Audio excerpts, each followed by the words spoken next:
Krásny deň všetkým prajem a dnes mám vzácneho hostia, Sandru Koscian. Ahoj Sandri, vítaj na Ahojte. Luvive opäť. Som rada, že si prijala pozvanie na rozhovor. A Sandra je vizionárka Novej Zeme a dnes sme si pre vás pripravili veľmi zaujímavú tému kolektívneho vedomia, pretože práve sa dostávame do tých energií, nastáva čas, kedy to kolektívne pole sa začína meniť a je veľmi dobré, aby sme si o tom začali rozprávať a vlastne si aj povedali, čo to kolektívne pole je, ako to funguje a na čo si dať pozor, čo našu pozornosť od toho odpútava a aké sú vlastne tie aktuálne témy, ktoré v tom kolektívnom poli riešime. Tak Sandri, ďakujem ešte raz krásne, že si prišla a poďme teda na to. Tak povedzme si najprv o tom kolektívnom poli. Ako to ty vnímaš? Čo podľa teba to kolektívne vedomie je a prečo je pre nás také dôležité ako ľudstvo, ako aj osobitne pre každú dušu, pre každého človeka? Mm, Pokúsim sa to vysvetliť takým spôsobom, aby to bolo čo najviac uchopiteľné pre ľudskú myseľ. Nejakým spôsobom naša duša, ktorá tu je internovaná, presahuje naše telo, to vedomie, ktoré si so sebou nesieme, akoby nezačína a nekončí tu. Tu je len nejaká jeho časť, ale má aj určité vyššie aspekty, ktoré práve sú niekde prepojené. A tieto vyššie aspekty prepojenia vedomia nášho ako jednotlivcov tvoria dokopy ten celok, to kolektívne vedomie. To znamená, že všetko, čo zažijem ja, sa zapíše do kolektívneho vedomia. Rovnako tak ako ty, tvoji susedia, kamaráti, ľudia na druhej strane planety. To znamená, každý individuálny prežitok sa zapisuje do tej vyššej formy bytia do kolektívneho vedomia. Je to niečo, je to substancia, ktorá pozostáva zo všetkého, čo je, a samozrejme má zase menšie formy a časti. To znamená, keď urobíme pobyt alebo retreat a stretne sa tam skupina 10 ľudí, tak tí spolu taktiež vytvoria určitú formu kolektívneho vedomia, čiže nejakým spôsobom pracujú s rovnakým polom informácií a taktiež na nejakej podobnej frekvencii, nejakým spôsobom sa tam prepoja tie ich vedomia a vytvoria niečo kolektívne. Potom máme kolektívne vedomie na úrovni veľakrát mesta, štátu alebo kontinentu dokonca. Čiže tie formy kolektívneho vedomia sú rôzne a nie je to len o tom, že je jedno jediné, to najväčšie, ale aj to má nejaké, poviem to tak, že podkategórie, ktoré akoby, pod ktoré spadajú zase určité iné kolektívne vedomia. Ale to univerzálne jedno, ktoré spája nás všetkých tu na Zemi, a nie len nás ľudí, ale aj rastliny, zem, kamene, zvieratá, jednoducho všetko, čo naozaj má nejakým spôsobom aspoň nejaké elementárne vedomie, tak je obrovskou databázou, by som povedala, energií a informácií, z ktorých my čerpáme vedomejšie alebo menej vedomejšie, alebo úplne nevedomé. To už potom závisí od stupňa vývoja každého z nás. Mhm. Povedzme si tak, keby si to mala tak laicky opísať, hej, že teraz povieme si taký živý príklad. Čo tvoríme, alebo čo sme tvorili do toho kolektívneho pola na základe takých minulých skutočností, je, že v podstate vezmeme si ako príklad ten systém. Ako to vzniklo, ako vzniklo to kolektívne pole toho systému, ako my jednotlivci sme dokázali vytvoriť to, čo vlastne žijeme teraz, povedzme na tej kolektívnej úrovni toho Slovenska. Mm-hmm. Skúsim to asi povedať jednou vetou, no tu teda prišlo mi na to jednovetová odpoveď, a to je, že to, čo sme tvorili, vidíš teraz v tejto prítomnosti. To znamená, že to, čo my tvoríme, alebo aj stiahujeme z toho kolektívneho vedomia, stále vidíme v tej prítomnosti. Čiže to, čo zase tvoríme teraz, budeme nejakým spôsobom vzťahovať zase o krok neskôr. To znamená, ako keby sme to my vysielali hore a ono sa nám to potom vracia v zhmotnenej podobe. Akoby cez akúsi optiku alebo šošovku takého, povedala by som, zrkadla. Ale ak sa konkrétne pýtaš na to, že akým spôsobom sme vytvorili ten systém, ktorý tu teraz funguje, a predpokladám, že narážaš asi na systém fungovania celistvý Zeme, alebo myslíš, na čo sa zameriame? Môžeme sa, no v podstate, možno aj na ten systém fungovania toho života, ako žijeme teraz, tie presvedčenia, tie vlastne naučené veci, hej, ktoré v podstate nám pomáhali vytvárať to, čo sa teraz žije v dnešnej dobe. No, formuje sa to postupne, to znamená generáciou po generácii, kultúrou po kultúre, rovnako ako presvedčením za presvedčeniami. To znamená, vždy začíname myšlienkou. To je tá najelementárnejšia forma, ktorú má ale veľkú silu. Je stále zosilená emóciou, to znamená, to je generátor. Mnoho ľudí si myslí, že keď bude afirmovať hlavou, tak v podstate dosiahne veľké veci, ale pokiaľ do toho nezapojí ten hlavný generátor, ktorým je naše srdce a ktorý naozaj dokáže akoby zosilovať, tak mu to bude trvať neporovnateľne dlhšie ako človeku, ktorý už má značne rozvinutú alebo aktivovanú oblasť srdcového centra. No a v podstate my keď tvoríme tými myšlienkami, dávame potom do toho väčšiu energiu vo forme nejakých slov, dávame do toho ešte väčšiu energiu vo forme činov a to všetko vytvára v konečnom dôsledku nejaké kolektívne vedomie. To znamená, že keď 10 ľudí vysiela niečo do toho kolektívneho vedomia, tak vlastne 10-násobne zintenzívňuje to, čo sa nám bude potom manifestovať. No a ten systém samozrejme vznikol určitou domestifikáciou a za mňa, z môjho uhla pohľadu, je vytvorený aj umelo práve na to, aby sme nejakým spôsobom my v podstate nemohli tvoriť až tak voľne, alebo aby v tom kolektívnom vedomí neboli len veci príjemné, ale značne nás ovplyvňovali samozrejme zase do úrovne vedomia, v akej sa daná bytosť alebo človek nachádza. Takže v podstate celé je to o nás a o tej našej tvorbe tu. Začínajúc myšlienkou, pokračujúc slovom a mnohokrát opakovaná myšlienka alebo slovo v podstate potom do presvedčenia. Keď si už utvoríme nejaké presvedčenia, tie sa tvoria veľakrát práve keď sa zapne ten generátor. A nemusí to byť len v tom dobrom ponímaní, že teraz milujem a teraz sa nachádzam v tej dobrej emócii, ale aj v tom obrovskom hneve, tam sa zapne ten generátor a tam sa vytvorí nejaké presvedčenie, že nikdy viac. A v podstate to presvedčenie sa potom odovzdáva z generácie na generáciu. Ako náhle sa narodí ten človečík a veľakrát, ja to poviem otvorene, ako to vnímam, sa narodí ešte mladým, nevyspelým ľuďom v zmysle, možno sú inteligenčne na tom ďaleko, ale neovplyvajú veľkou univerzálnou múdrosťou. To znamená, nepoznajú sami seba, nevnímajú ešte, kto sú, čo sem prišli robiť, aká je ich misia.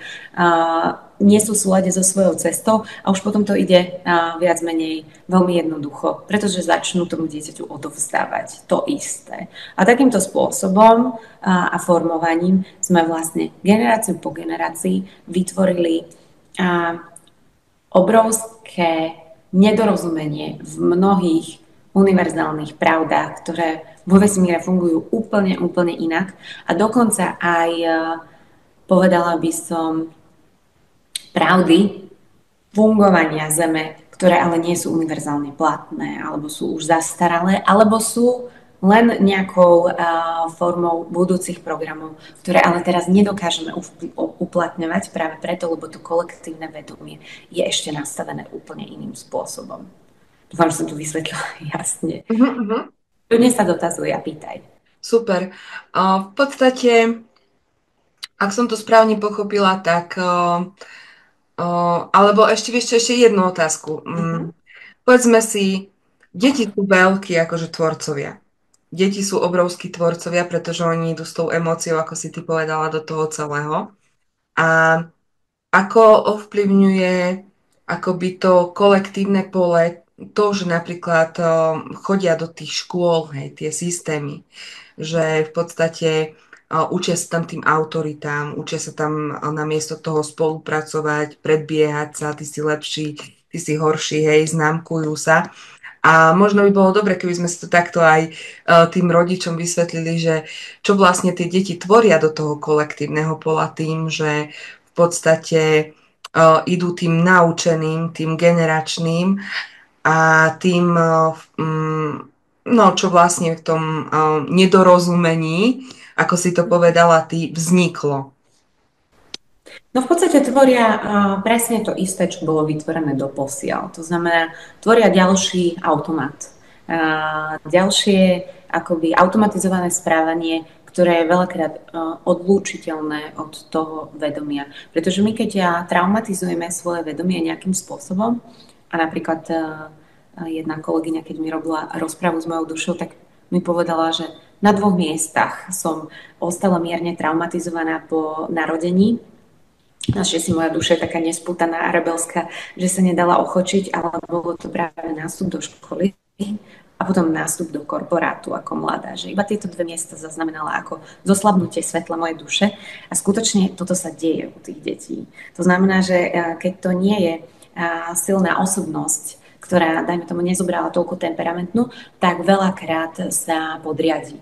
To znamená, ten hlas tej duše a to jej svetlo ako by sa tak stiahne, tým pádom sa stiahne aj to vedomie a preberá úlohu to podvedomie, respektíve ego a jeho kompenzačné programy, kde vlastne to dieťa začína fungovať na základe automatu a toho, že tak tuto odo mňa toto chcú, vtedy mám za to takú výhodu, tak ja to spravím. Alebo tuto odo mňa toto nechcú, tak ja to nespravím, aby nebolo zlé. A potom vidíme, že vlastne vyrastajú generácie a generácie detí, ktoré ad jedna sú veľakrát nepoužiteľné v praxi bežného života, pretože školský systém ich naučil, že v podstate všetko do bodky musia urobiť tak, ako im je povedané. A mne sa veľakrát stalo na manažerskej pozícii, že som zamestnala človeka a pomaly som mu musela ukázať, ako chytiť do rúk nožničky a odstrihnúť. Lebo keď nemal takýto presný návod, ako čo má spraviť, tak vlastne nevedel. Pretože 18 rokov ho alebo teda 12 rokov školského systému ho viedlo len k tomu, aby nejakým spôsobom robil presne to naučené. Čiže človek prestáva rozmýšľať, človek prestáva tvoriť, tá duša sa uzatvára a začínajú fungovať tie mechanizmy, s ktorými potom samozrejme v neskoršom veku mnoho ľudí chce pracovať a zase sa vracať k tomu svojmu potenciálu a k tomu, s čím sa sem prišli stretnúť, so sebou samými. Uh-huh. No a tu sa dostávame potom k druhej otázke, že ako s týmto pracovať? Ako toto riešiť? Prečo je to pre nás dôležité v podstate meniť tieto zaužívané paradigmy a ako tvoriť to nové?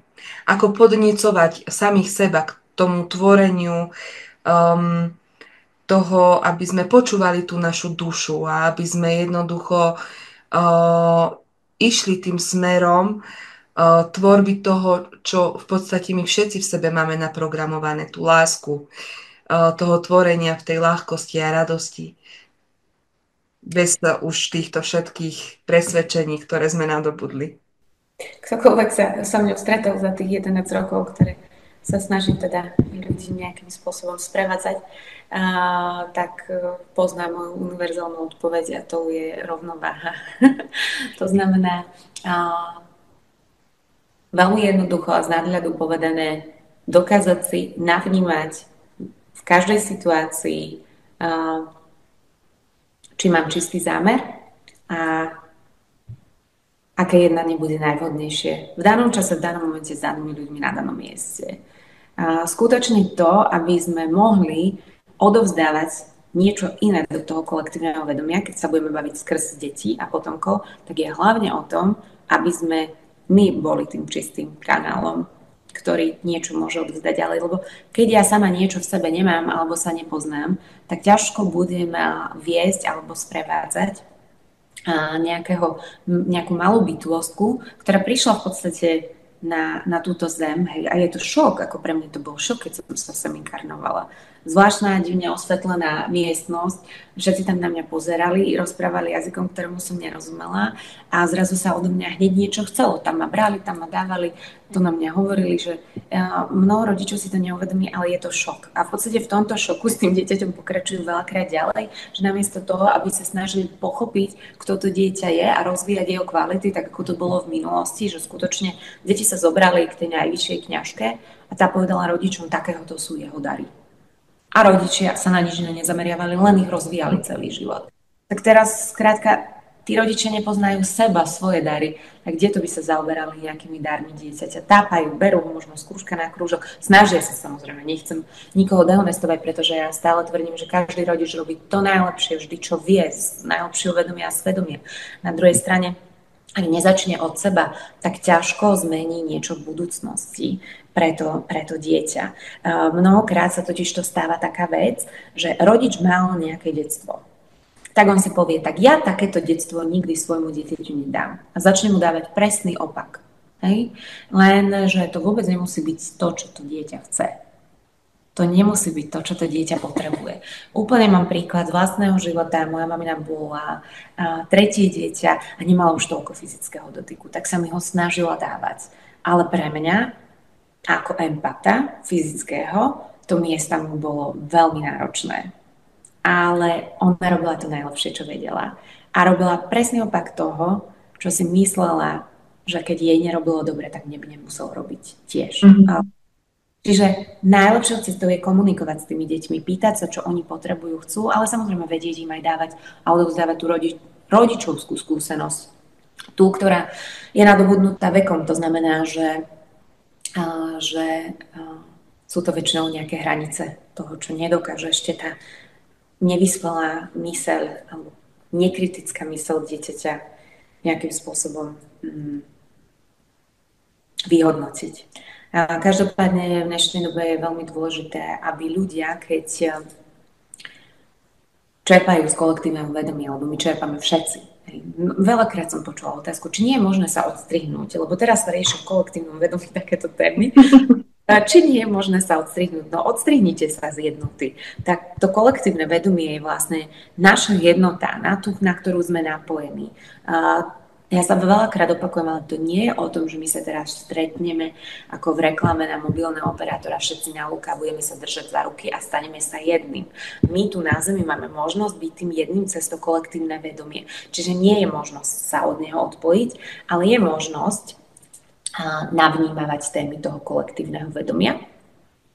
Mne napríklad to chodí zvyčajne týždeň až mesiac dopredu, že čo sa cca otvorí a potom človek sa vie podľa toho nejakým spôsobom už zariadiť, pretože alebo vnímate ľudí, ktorí majú tento dar akokoľvek, ale stále, keď nám je ukázané vlastne niečo v budúcnosti, či už sú to karty, runy alebo čokoľvek, tak sa to deje len preto, aby sme sa vedeli zariadiť tu teraz v prítomnosti. Ak sa nám v tej budúcnosti niečo nepáči, tak proste tuto teraz to začnem nejakým spôsobom meniť a otáčať, aby o ten mesiac to kolektívne vedomie vyzeralo inak, pretože my ho ovplyvňujeme tým, čo robíme, tým, ako žijeme, tým, čo hovoríme, tým, ako myslíme, aké myšlienky do ňoho vysielame. A keď mením seba a pomáham sebe, tak automaticky mením a pomáham aj kolektívnemu vedomiu. To je tak stále. No, ľudí tvrdia, ja chcem pomáhať iným a idú sa rozdať. Začnite od seba. Tak to tu na Zemi funguje. Keď máš ty, môžeš dať druhým. Lietadlo, jednoduché. Najprv si nasadte masku vy, potom ju nasadte dieťaťu. A takto môžete pomáhať najviac. To znamená, liečte seba. Ja nepoznám skutočne človeka, ktorý by si mohol s čistým vedomím, aj podvedomím, lebo vedome si to myslí mnoho ľudí, povedať, že ja už nemám čo liečiť. A zvyčajne, keď to ten človek povie, tak ako by si vyslal hore raketu, ktorá mu zošla naspäť témy, ktoré mu to lieče. To znamená, najviac, ako si môžeme pomôcť pri práci s kolektívnym vedomím, je skrátka brať tie témy, ktoré prináša, liečiť ich u seba a tým pádom vlastne to už prepisujeme v tom kolektívnom vedomí aj pre budúcnosť. Ja dokonca veľakrát, keď si robím nejakú autoterapiu, tak automaticky zapisujem tie svoje skúsenosti do kolektívneho vedomia. Nech si ich potom ďalší ľudia môžu sťahovať nech im tie informácie prídu, že aj takáto je možnosť, aj takéto je riešenie, aj toto ťa to môže naučiť, aby vlastne tá cesta bola jednoduchšia. Čiže odporúčanie, ak nás počúvajú aj terapeuti alebo sprievodcovia, dávajte takú formulku v rámci ukončenia terapie, že všetko zapisujem do kolektívneho vedomia vo všetkých jazykoch pre budúcnosť, prítomnosť i minulosť a pre všetkých predkov i potomkov, aby túto múdrosť mohli čerpať i ďalší. Pretože čím viac je tam dát, tým viac si vedia ľudia vlastne pomáhať a tým jednoduchšie sa už transformujú. Vždy je niekto, kto tú cestu otvorí a keď už sa otvoria dvere, tak je jednoducho cez ne prechádzať alebo je jednoduchšie pre ľudí. Dobre, Sandri, na začiatku si hovorila o tej rovnováhe, že akoby tým najdôležitejším je byť v tej rovnováhe. Čo pod týmto pojmom by si nám chcela povedať, hej, že čo to vlastne je tá rovnováha, lebo všetci o tom rozprávame, ale veľakrát akoby si neuvedomujeme, že je tam viacej faktorov, ktoré tú rovnováhu ovplyvňujú a ktoré aj ovplyvňujú potom tým pádom to kolektívne pole. To, čo do neho vysielame, tie všetky energie. Tak rovnováhu skutočne ovplyvňuje XY vstupných, premenných, ktoré do života a dokonca aj doslova do seba dávame. To znamená, či sme v rovnováhe, alebo či dokážeme dosiahnuť rovnováhu, závisí od kvality skutočnej strávy, prostredia, v ktorom sa nachádzame, od emocionálneho tela a harmóniu, že ako prežívame emócie, až po nejakú mentálnu rovnováhu a samozrejme fyzickú, naozaj taká tá kalogagatia, zdravé telo, zdravá myseľ. A akým spôsobom, lebo ovplyvňuje to veľa vecí, ale akým spôsobom sa k nej môžeme postupne dopracovať, pretože nie úplne každý ju má vrodenú. Sú ľudia, ktorí majú skutočne že rodinnú rovnováhu a ich úlohou zaujímavou v tomto živote je len to si ju udržať. Pretože máme ľudí, ktorí sa rodia akoby na strome života napravo a naľavo, čo sú akoby extrémy. A potom sú ľudia, ktorí sa rodia na strome života v strede a tí nie sú prirodzenú rovnováhu väčšiu alebo menšiu podľa pozície východiskovej, ktorú si tá duša zvolí ako vstupnú bránu. A tí v strede to majú viac menej len o udržaní sa. Hej? Ono to znie jednoducho, ale teda z vlastnej skúsenosti hovorím, že v dnešnom svete a z tých krajných strán veľakrát prichádza mnoho podnetov, ktoré to skúšajú. Ale ak ste sa narodili napríklad na tých extrémnych stranách, tak sa tam v podstate potrebujete dopracovať. To znamená, že buď máte tendenciu byť na seba príliš prísny, alebo byť príliš prísny na to okolie, alebo naopak žiť sa len v tom komforte. A teraz hovorím akože elementárne príklady, ono ich je veľmi veľa, ale každá z tých východiskových pozícií má, by som povedala, nejakú danosť a predispozíciu a tie krajné body sa potrebujú práve tej rovnováhe naučiť, to znamená dostať sa do nej. A do rovnováhy sa dostávame učením bežného života, alebo tak je to najjednoduchšie. Veľakrát to nie je o tom navštevovať rôzne kurzy, prednášky a neviem čo všetko, aj keď samozrejme potrebujeme aj informácie na to, aby sme pochopili a našli tú svoju vlastnú rovnováhu, pretože každý má inú a inde, ale veľakrát potrebujeme práve aplikovať do toho bežného denného života. No a tamto v praxi znamená to, že akýkoľvek podnet príde, tak vlastne, aj keď ja sa z toho vychýlim, tak veľmi rýchlo sa dokážem dostať naspäť. To znamená do toho pokoju, do toho stredu, do toho centra. Mnoho učiteľov, hlavne azijských filozofií, to nazýva skutočne zen, alebo Tao, alebo to prepojenie toho yin-yang, prepojenie tej mužskej, ženskej strany. Tá rovnováha skutočne nesie ako keby veľa stupňov vývoja, to znamená od toho, že prepojíme mužskú a ženskú energiu nás, po to, že prepojíme našu pravú a ľavú hemisféru, potom prepojíme náš mozog, ktorý už teda za predpokladu, že je nejak prepojený, prepájame s hemisférou, s intuíciou, potom prepájame zase intuíciu so srdcom, potom srdce s hlavou. Takže je tam veľmi veľa faktorov, ktoré človek akoby nejakým spôsobom v tom živote potrebuje zvládnuť alebo si s nimi prejsť na to, aby skutočne pocítil, čo je tá rovnováha. Ale samozrejme my sa alebo mnoho ľudí sa občas do tej rovnováhy dostane, to je taký ten stav, keď proste sme a je nám dobre a neriešime, či je chladno, či je teplo, či prší, či neprší, či svieti slnko, fúka vietor, lebo proste my sme v tom strede, v tej rovnováhe. Čiže akýkoľvek faktor prichádza, tak my sa cítime dobre. To je rovnováha. A samozrejme to neznamená, že nepríde nejaký podnec zvonku, pre ktorý my doslova budeme musieť zdvihnúť svoj s hýčkami duchovný zadok v rovnováhe a vysí na stranu, napravo alebo naľavo, ale vlastne tá rovnováha nás vráti naspäť, pretože sa tam nepotrebujeme zdržovať príliš dlho.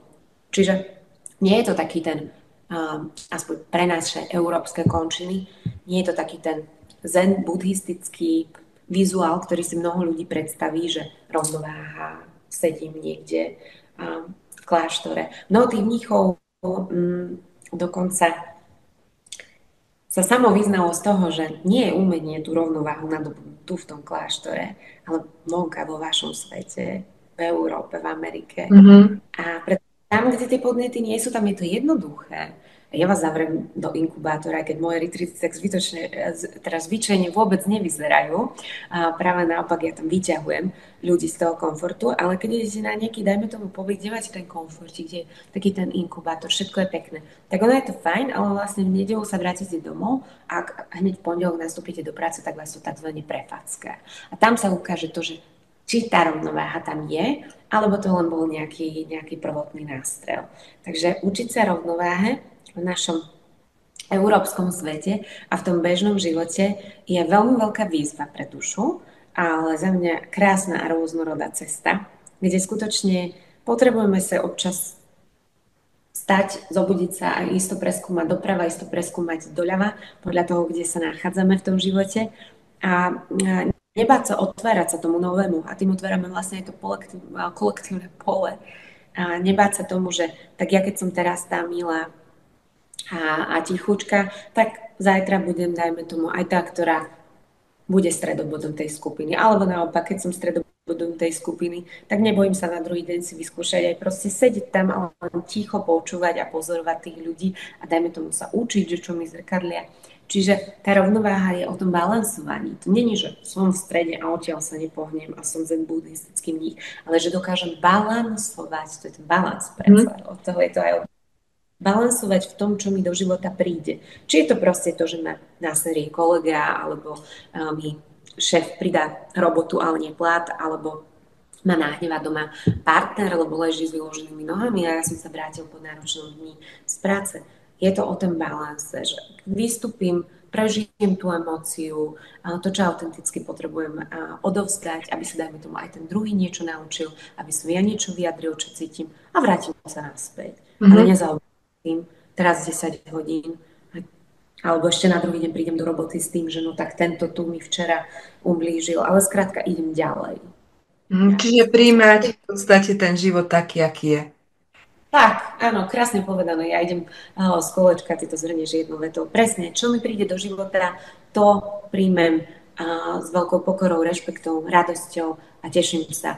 A nie vždy samozrejme sú to príjemné veci, ktoré príjmame do toho života, aby to nebolo o tom obláčiky, srdiečka a jednorožce, aj keď to je krásne, ale skutočne, aj keď prídu tie náročnejšie dni a nepríjemnejšie dni, tak vnímam stále vedome tou prítomnosťou, že no možno práve len to kolektívne pole pôsobí a možno to ani nie je úplne nejak veľmi moja téma, ale cítim tie energie, lebo som senzitívna, tak sa budem držať v tom svojom strede, dajme tomu sa stiahnem a podobne. Naozaj v dnešnej dobe je veľmi, veľmi dôležité vylúčovať podnety, pretože ľudia sú prehletení.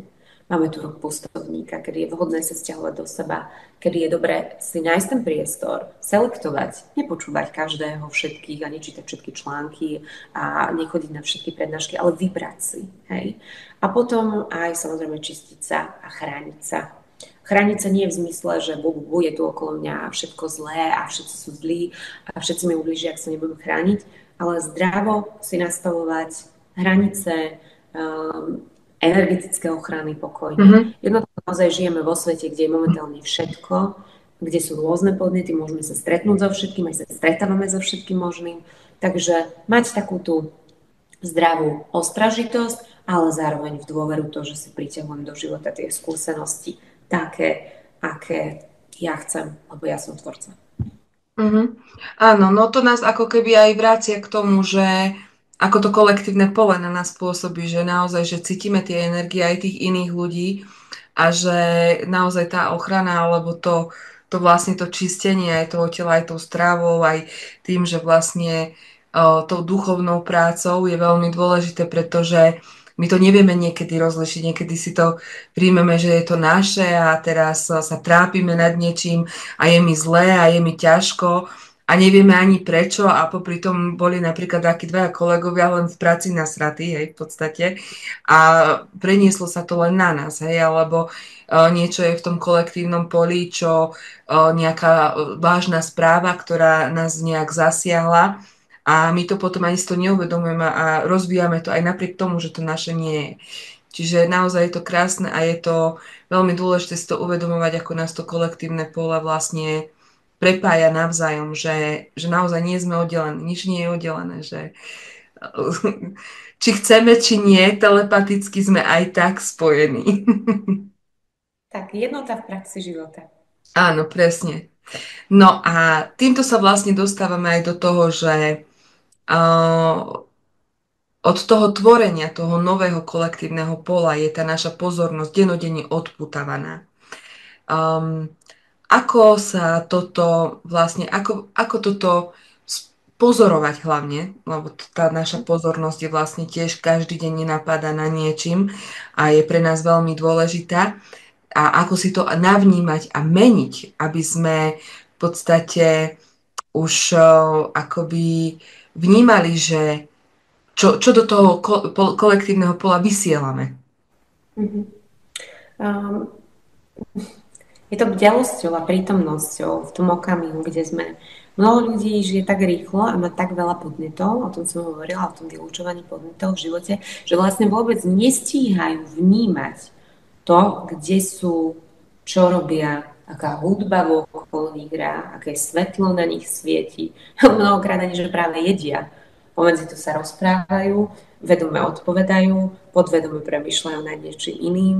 Tam im bliká nejaké video ešte na obrazovke a tá myseľ to všetko nasáva. To znamená, že my skutočne ten prvý krok, akým sa dostať k tej čistote, tej rovnováhe a k tomu, kde smerujú, verím všetci, k šťastnému, spokojnému životu, tak je vylúčovať podnety, zjednodušovať si život, ísť do skutočnej jednoduchosti. Keď sme sa s manželom presťahovali z Bratislavy na samotu, tam som pochopila, že čo to znamená vlastne naozaj len tak byť. Dovtedy to bolo, zažila som to, ale boli to ako keby okamihy, ktoré boli prchavé. Že to trvalo pol hodinku v meditácii, alebo keď sme vytvorili to kolektívne pole s účastníkmi, alebo keď som sa na to len zamerala, že vedome. Lenže tým, že žijeme na samote, kde máme úplne jednoduché, elementárne podmienky pre život, to znamená, že mojou dennodennou prácou je to, že idem zobrať to drevo, že ho naložím, že si pozametám, že idem nakrmiť ovce, tak zrazu som zistila, že vlastne dokážem oveľa lepšie a efektívnejšie pracovať so svojimi myšlienkami, pretože ich vnímam. Vidím, čo beží na tom pozadí, vidím, čo posielam do toho kolektívneho pola, lebo mám na to priestor. Moja myseľ nie je zahltená všetkým iným. To znamená, nehrá mi tam hudba, nemám presvetlený priestor. No, žiaľ, veľakrát nemáme ani mozky, ktoré by sme si dali, lebo si radšej v obchode povieme, že u nás to naozaj funguje tak, že čo si nekúpiš, to nemáš, lebo proste nechce sa nám naštartovať auto a ísť 20 minút do najbližšej dediny. Takže nie je tam nič, čo by nás nejakým spôsobom odpútávalo od toho, aby sme vnímali, čo robíme v tom momente. Ale keď žijete samozrejme v meste, a ja som si to zažila, žila som 15 rokov v Bratislave, tak tých podnetov je tak extrémne veľa, že musíte byť veľmi, veľmi bdelí na to, aby ste vôbec akoby dokázali povedať, že som vedomý. Pretože vy môžete byť vedomí. Ale keď tam hrá rozhlas, tam rádio, tam niečo hovorí kolega. Skúste iba niekedy zastať naozaj na ulici a iba sa zavnímať do tých enormných šumov, ktorých je XY. Zoberte si, že naša mysel všetko vníma a nasáva. A keď to robí, spracováva, zatrieďuje, kategorizuje všetky tie podnety a asociácie, ktoré chodia, vy nemáte priestor na kontakt so svojím vnútrom. Vaša mysel je neustále zamestnaná. Ale keď tieto podnety dáte akoby preč, dáte bokom, tak nastáva priestor pre niečo úžasné, čo mnoho ľudí, ktorí k nám prišlo na pobyt, tak pochopili, že vlastne tam nemusí byť nejaký wow program, nejaký wow efekt. Ja nepotrebujem ľudí ohorovať informáciami, lebo veľakrát poviem, že vlastne dnes je Google, dnes nájdete všetko, už len selektujte, že čo s vami súznie, čo nie. Ale len to bytie, to, že vlastne človek môže byť bez tých podnetov, je v dnešnej dobe obrovský benefit. Ale samozrejme, vedia to navodiť aj ľudia, ktorí žijú v meste, aby som teraz nepovedala, že no, tak všetci to presťahujte na samotu ako my, ale musia to robiť o to bdelejšie, o to vedomejšie. To znamená vyhradzovať si čas, kedy si vypnú mobil. U nás ja to robím rovno tak, že mobil si nechávam v aute. To znamená, že 2-3 dní ani neviem, že tam je nejaká elektronika. A keď si spomeniem, tak si idem ho zobrať alebo pozriem teda do diára, občas ani neviem, aký je deň. Ale vlastne rozpúšťajú sa úplne také tie ilúzie toho, čo nás v podstate naučili, že je skutočné, ten Matrix. Že čo musíme v podstate. Čo musíme, čo by sme mali, čo sa páči, čo je správne, čo je nesprávne, čo je dobré, čo je zlé. Ako zahoďme to už všetci, tieto nálepky, dobrá, zlá, pretože veľmi veľa teórií sa valí správa zľava, teda ja to nejak ako nemonitorujem, čo sa týka internetu, ale ľudia to prinášajú na tých pobytoch s tým, že s čím sa stretli na cestách a veľa teórií o tom, ako by sme čo mali, aby sme dosiahli nejaký stav osvietenia alebo spokojnosti. Ale ono je to úplne jednoduché. To sa dá dosiahnuť naozaj jednoduchými vecami a k tomu práve návratu tej jednoduchosti, že eliminujem tie podnety v tom živote, nepotrebujeme toho tak veľa na to, aby sme boli spokojní. Práve naopak, keď máme toho menej, my sme to zistili s manželom naživo, tak sme oveľa šťastnejší, spokojnejší a vlastne vďačnejší, pokornejší a úctivejší k tomu, čo máme. A cítim, že toto je cesta, ktorá naozaj môže byť pre ľudí vykúpením z toho chaosu, ktorý sa vytvoril aj v tom kolektívnom poli vedomia. Akurát potrebujú to robiť vedomejšie a to tak, že sa jednoducho vypnú. Vypnú sa z mobilu, vypnú elektroniku. My sme už 8 rokov dozadu dali televízor ešte v Bratislave, keď sme boli 10, možno aj preč, lebo skrátka nevideli sme význam. A povedali sme si, keď si chceme pozrieť nejaký film, tak skrátka vieš vytiahnuť notebook, ale obráť ťa to. Lebo keď máš ten podnet, je to jednoduchšie urobiť klik a zrazu máš tú filmku. A keď máš ten malý notebook, tak si to rozmyslíš, že idem pozerať ten film. Musíš to fakt chcieť a vtedy si to doprajeme. Áno. Ale jednoducho eliminovali sme podnety, takže to je výzva, akým spôsobom sa nezblázniť v dnešnom svete tej hyperpodnetnosti, ktorý sme si vytvorili. To je vlastne ten autopilot, na ktorom frčíme skoro všetci. Ja sa tak smejem vždycky, lebo môj muž, on počúva tak rap, hip-hop, nie? A minule som tak, umývala som riady a iba počúvam, že čo počúva, lebo vždycky mi tak príde, není jedno, na čo myslíš a čo hovoríš, hej. To vždycky ma napadnú slova pesničky od Suveréna, lebo tomu vojsť do svojej reality dovolíš, nie? A on tam proste nadávali tam, hej, a všetci sme chudobní a proste, no proste tako ako reperi, hej, že ako ten svet vyzerá momentálne. A ja som sa tak nad tým zamyslela, že stopla som tie riady, vieš, že úplne, že ten autopilot by šiel. A ja mu vravím, počúvaj ma, ty si uvedomuješ, čo ty počúvaš? Ty sa to furt sťažuješ, že máme málo peňazí, že proste veci nefungujú ako majú. Ale ty celý deň dookola počúvaš tieto pesničky, ktoré ti to všetko do tej hlavy vsugerovávajú, hej, do toho podvedomia. A on sa tak potom zastal, zamyslel tiež, ako išiel z toho autopilota v ten moment von. A on mi vraví, láska, ty máš pravdu. To ja som si vôbec toto neuvedomil. A potom odtedy už mení, hej, už teraz pozitívne pesničky, už si aj meditačnú hudbu so mnou vypočuje občas, vieš, že tie frekvencie, tak som sa tak na tom akože smiala, hej, že proste my si to ani neuvedomujeme, hej, že ako ty vravíš na tej ulici tie šumy, tie podnety, ale aj to, čo my počúvame, že v podstate aj tie pesničky, aj keď takú anglickú pesničku si pustíš a ty nevieš tie slova, ale tá myseľ nerozlišuje, že to je angličtina, to je nemčina, to je slovenčina. Ona nasáva vlastne ten význam toho celého, hej, tie emócie, ktoré ty cítiš pri tom počúvaní tej hudby. Ako je to naozaj veľmi zaujímavé a je to veľmi obsiahla téma, čo sa tohto týka. To, ako dokážeme, ako to funguje, hej, že ako ten vesmír, všetko, ako to funguje.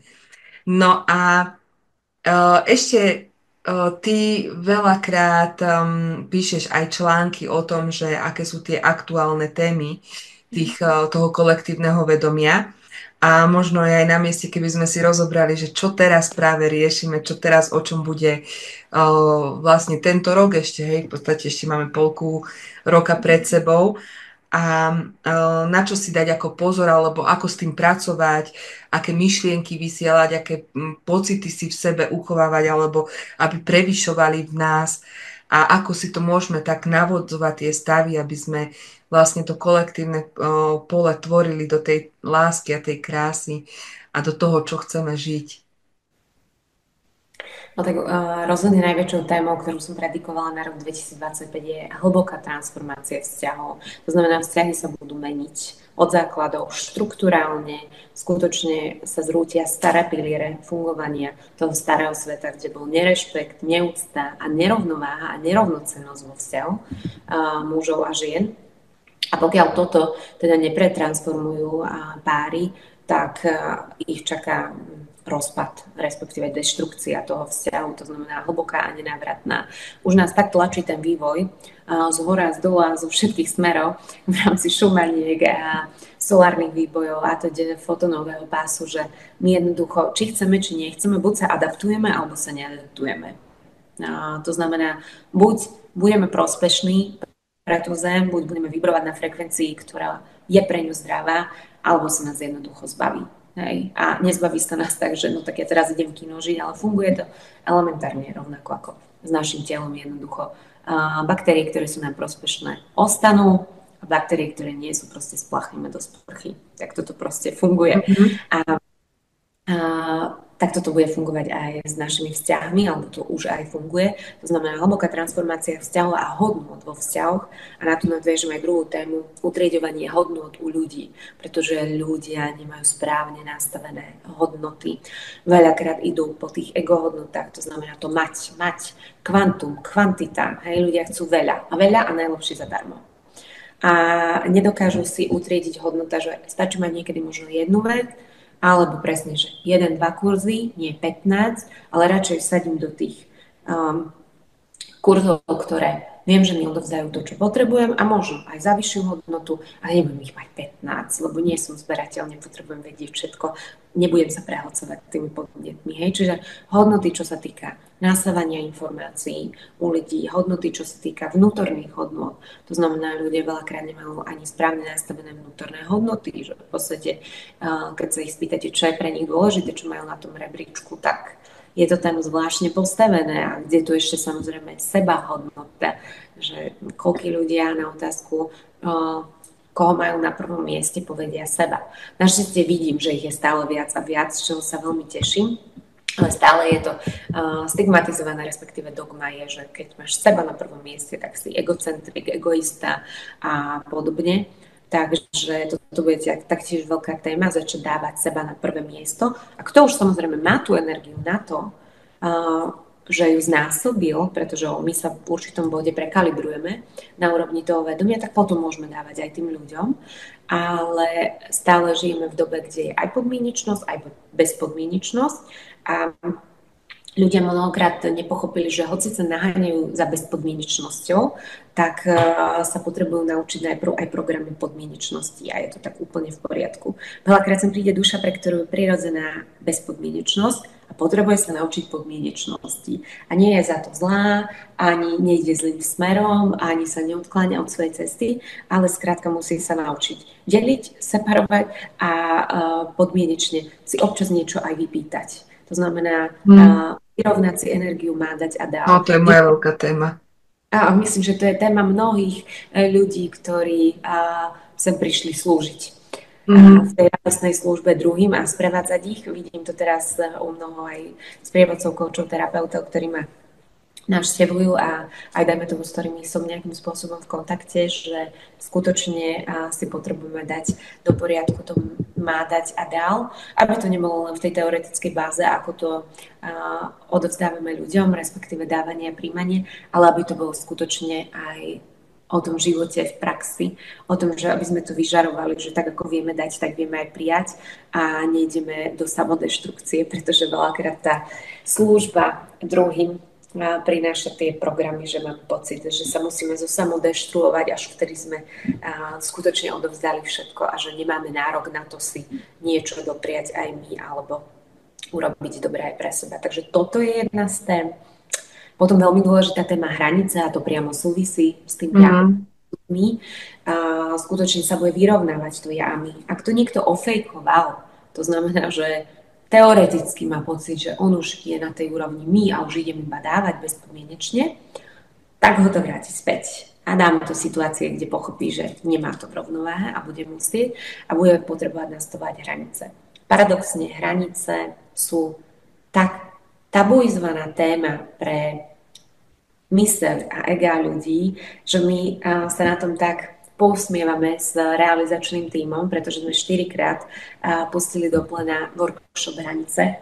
A môžem povedať, a chystáme ho aj teraz v online verzii, ale môžem povedať, že všetci sme sa zhodli na tom, že ani jeden z tých kurzov, retreatov za 11 rokov, ktoré šli von z našej strany, nežal taký odpor vnútorný, podvedomý, nevedomý, toho ega ako práve hranice.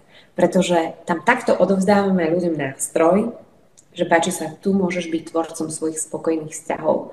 A to ego sa tomu tak bráni, nie, ja chcem byť tá obeť, nie, ja nechcem ten nástroj, že tam prichádza k takým zaujímavým otázkam. A tak sa tam vidieť, ako to ego vykrúca, že si vravím, no nič, ideme teda do online verzie, keď radšej mám teda naživo, preferujem to, a hovorím, nahráme to a nech je to pre tých ľudí dostupné a keď budú proste pripravení, tak sa k tomu dostanú. Ale paradoxne, naozaj ani jeden z účastníkov, čo prišiel, tak ani jeden nevedel, čo sú hranice.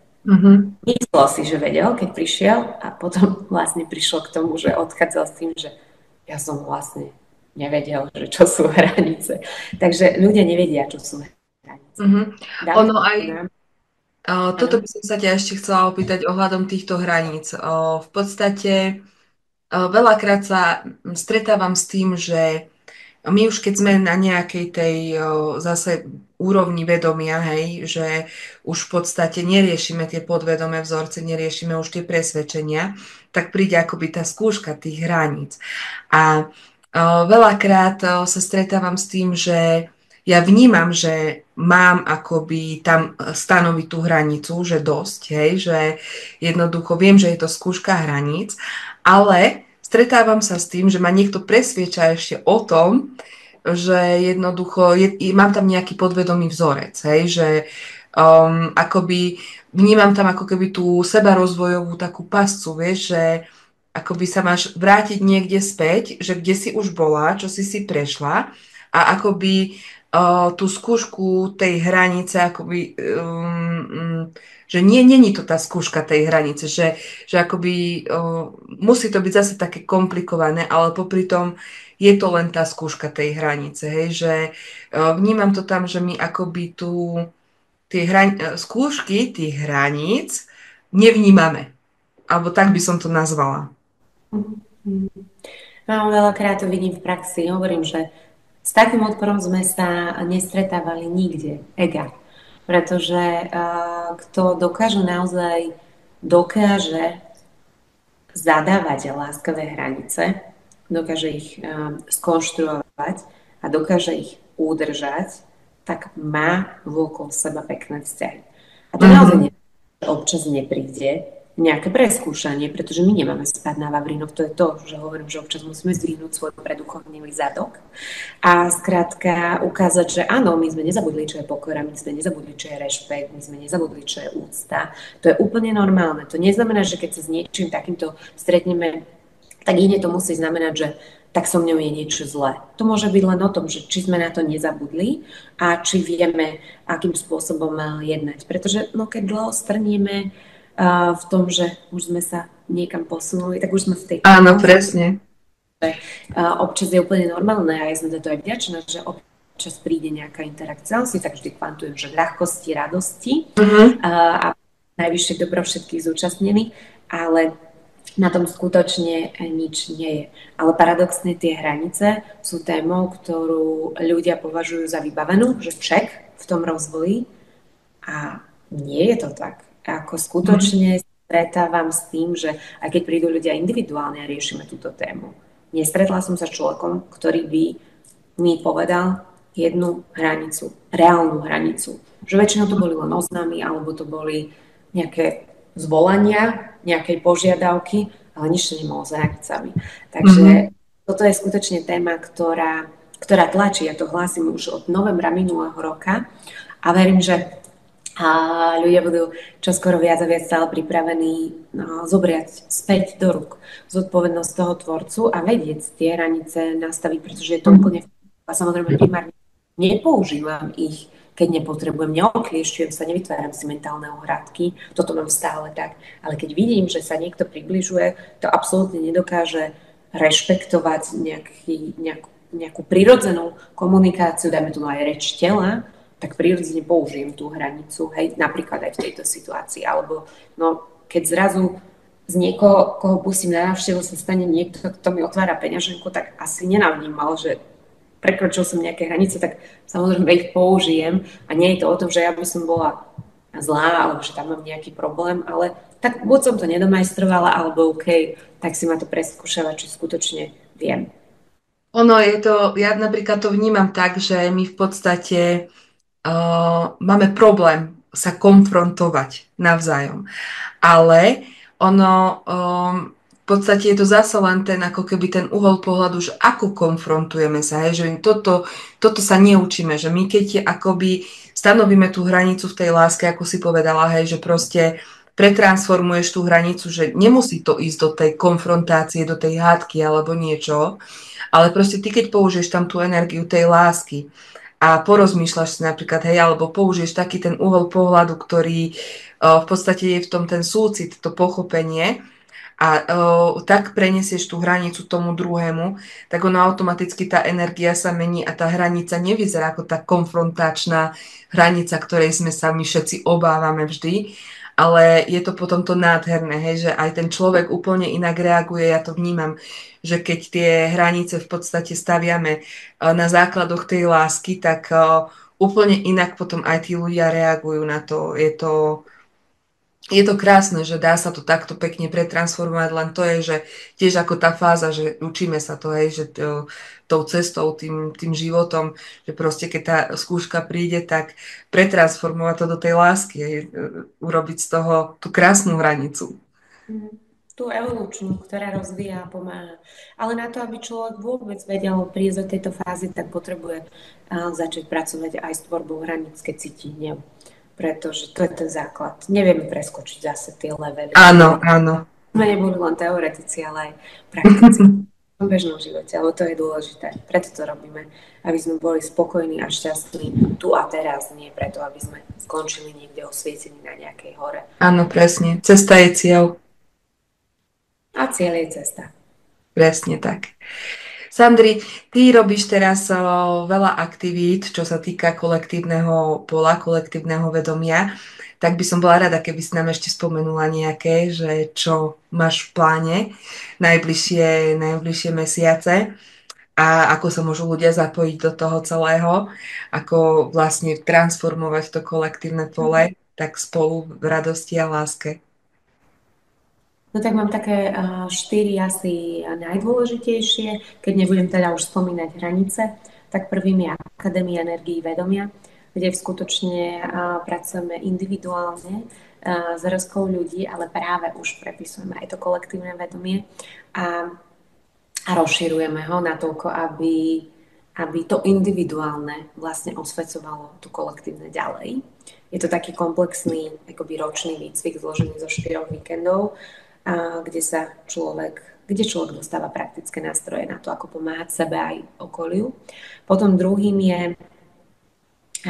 cesta živlov, pretože v našom kolektívnom vedomí sa trošička pozabudlo na to, že kedysi sme boli naplno spojení s Matkou Zemou, rozumeli sme tomu, čo nám hovorí skrz počasie, skrz bytie, rozumeli sme vlastne jej ozvenám doslova cez naše tela, boli sme prepojení a na toto sme úplne ako ľudstvo od čias dávnych civilizácií zabudli, takže tu prenavrácame naozaj takéto hlboké vedomie, elementárne, to živelné vedomie a spájame sa na tých jednotlivých cestách s jednotlivými živlami a zapisujeme to samozrejme do kolektívneho vedomia, aby časom ľudia si odtiaľ vedeli stiaľovať to, čo potrebujú, pretože súznenie so živlami, to znamená s našimi elementárnymi časťami a elementárnymi časťami Matky Zeme je nevyhnutné preto, aby sme mohli tvoriť tú novú Zem. Potom treťou je spolutvorenie. Je to víkendové podujatie, ktoré je práve na jesennú rovnodennosť, kde sa stretne 38 bytostí. Je to nastavené, je to kolektívne pole toho podujatia nastavené tak, aby si to pritiahlo skutočne bytosti, ktoré už prešli nejakú cestu a chceme tu za ten víkend okrem iných aktivít vytvoriť naozaj silnú kryštalickú mriežku, ktorou preliečíme aj čas Zeme a samozrejme aj kolektívneho vedomia. To priamo súvisí. No a potom taký štvrtý veľmi príjemný je cesta do Tibetu a Nepálu, keďže mnoho toho nášho vedomia a učení slovanských pochádza priamo odtiaľ, to potom sa presídlili tam a znova sa tá energia prinavracia naspäť, tak skutočne byť v tých Himalájach a v tom Tibete a Nepále má priniesť ľuďom úplne inú úroveň vnímania toho života a bytia. Takže okrem iného, toto sú také 4 asi najväčšie podujatia a my sme naozaj išli tento rok na kvalitu, síce to vždy, a nie na kvantitu, to znamená, že robíme toho menej, aj my cítime, že chceme toho s manželom tvoriť teraz menej smerom von a naopak rozvíjať tú našu komunitu, pretože sa snažíme vytvárať také svetelné mesto budúcnosti, kde chceme skutočne skúpiť ľudí, ktorí dokážu spolu kooperovať, žiť a práve už v tých hodnotách tej spokojnosti, radosti, jednoduchosti, ale aj komfortu, však to sa nevylučuje, ale súčasne v súznení s Matkou Zemou, to znamená nie parazitovaní na nej. Krásne. Áno, toto je veľmi dôležité, veľakrát si to neuvedomujeme, že v podstate ubližujeme tomu najdôležitejšiemu, čo akoby drží naše životy, hej, pri živote, že v podstate bez čoho my nedokážeme fungovať. Takže naozaj nádherné. Vy máte aj občianske združenie, budem potom prikladať link. A tak kľudne môžete podporiť aj ako je to Sme láska, či ako to máte to? Ja som láska, presne, no. Aj ten Každý, kto si prečíta, je láska. Presne, takže krásne. Je to aj krásna afirmácia, čiže to si viete aj precítiť tými emóciami. Tak super, Sandri, ďakujem krásne. Prešli sme, hádam všetko. Ešte neviem, či by si chcela dať čo na záver povedať. Iba poďakovať za možnosť tu byť, možno prehovoriť na ľudí, ktorým verím niečo z toho zapadne do tej záhradky a zrodí sa z toho niečo pekné, čo bude môcť možno svietiť na cestu nielen im, ale aj ostatným. Pretože to svetlo je teraz v našich životoch veľmi, veľmi dôležité a hoci ho možno mnoho ľudí nevidí v určitých fázach života, dňa, týždňoch, tak nezabúdať, že ono niekde je a že z toho lesa sa raz k nemu dostaneme všetci. Aj tak, ako niekde v hĺbke srdca si pamätáme a ako sme to už určite aj kedy si zažili. Áno, áno, krásne, nádherné. Dobre, tak ja ti ďakujem veľmi krásne, že si našla na nás čas, že sme mohli prejsť tieto dôležité témy, ktoré sa týkajú každého z nás. A A vidíme sa zase na budúce pri ďalšej téme. Som veľmi zvedavá, čo si pripravíme. Budem sa tešiť na ďalší rozhovor. Takže aj vám prajem krásny večer. Dúfam, že bude pre vás tento rozhovor veľmi výživný a tvorte, proste tvorte tej láske to kolektívne pole. Ahojte.